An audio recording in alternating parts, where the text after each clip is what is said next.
Who should fill in a VPAT? Let's play a clip from the Information Technology Industry Council. Who should write the ACR?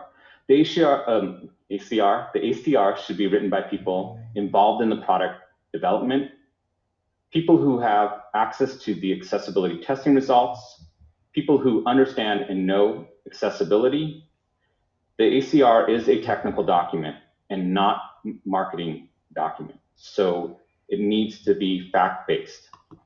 And that clip is from Module 2 of the VPAT training put out by the Information Technology Industry Council. And this is the group who developed and now maintains the VPAT documentation. And so going to the ITIC website, we have a frequently asked questions section. Who should fill out a VPAT? The original equipment manufacturer, OEM, is likely the best source to conduct the testing necessary to complete the VPAT. Scrolling further down, we have a question: do resellers fill out the VPAT, or do vendors of the solution fill out the VPAT? Either party can complete the VPAT. Check with the vendor/OEM if they are better suited to provide this information. So it's clear anybody can fill in a VPAT and complete an ACR. And to provide some context here, let's go back to the training. The title of the slide from the clip was who should write the ACR. Just remember that VPAT stands for Voluntary Product Accessibility Template. So this is merely a templated document that we fill in, and when we fill in and complete this document, it becomes an accessibility conformance report. So we're going to fill in the details that are relevant, and then there's the material accessibility portion that we also need to fill in. Once we have those two sections filled in and completed, the document now becomes an ACR. All right, so let's now look at a Reddit thread, specifically at two different comments. One comment reads, when I'm evaluating products, I need to see a VPAT and an accessibility roadmap, or I don't go further. I also favor companies that have an external vendor do the VPAT, as that means it's more likely someone knowledgeable completed it. Remember that last part. I also favor companies that have an external vendor do the VPAT, as that means it's more likely someone knowledgeable completed it. Then we look at another comment. I work for a state university's library. We're required to ask for a VPAT or equivalent now for any major cloud purchase, especially if student facing. If a vendor refuses to supply one, there are many extra hurdles to get that vendor approved through the bureaucracy. So usually if there's a competing product that's at least 70% as good as the one with no VPAT, it becomes a no-brainer to go with the fully documented one.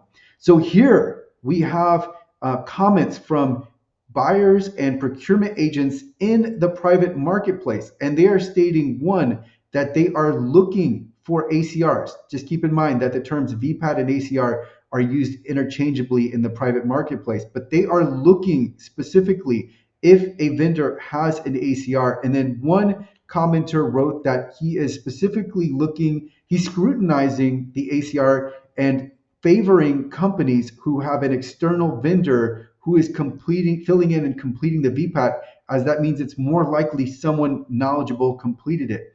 And here we can draw back now to what is the purpose of this all. When we look at the VPAT document and when we look at the ACR, what is the purpose behind this documentation?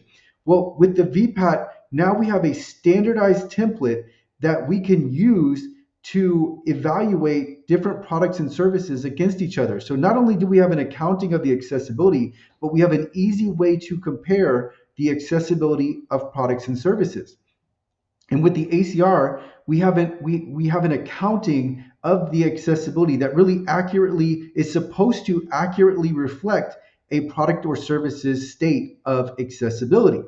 But this gets back to why independently issued ACRs are looked upon more favorably in the marketplace, is that we need to ensure accuracy, or else there's really no point to the document. So if we have an ACR that's issued in-house by a team with no accessibility expert, then how accurate is this ACR going to be? And so the buyers, any buyers that are looking beneath the surface and with any depth, they're going to scrutinize, well, what is the source of this ACR? How accurate is this?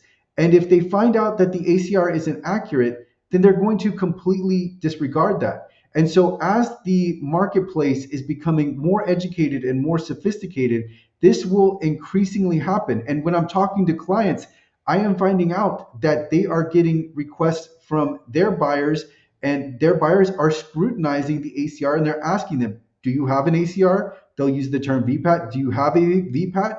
Okay, who issued you this VPAT? And so that's why there are so many different vendors who are now seeking out digital accessibility companies to issue their ACR, because that's really where the value comes in, is in the accuracy.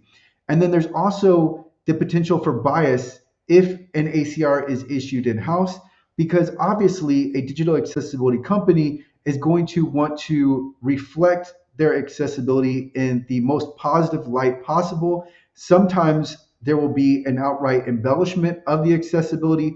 Other times there won't be a thorough evaluation.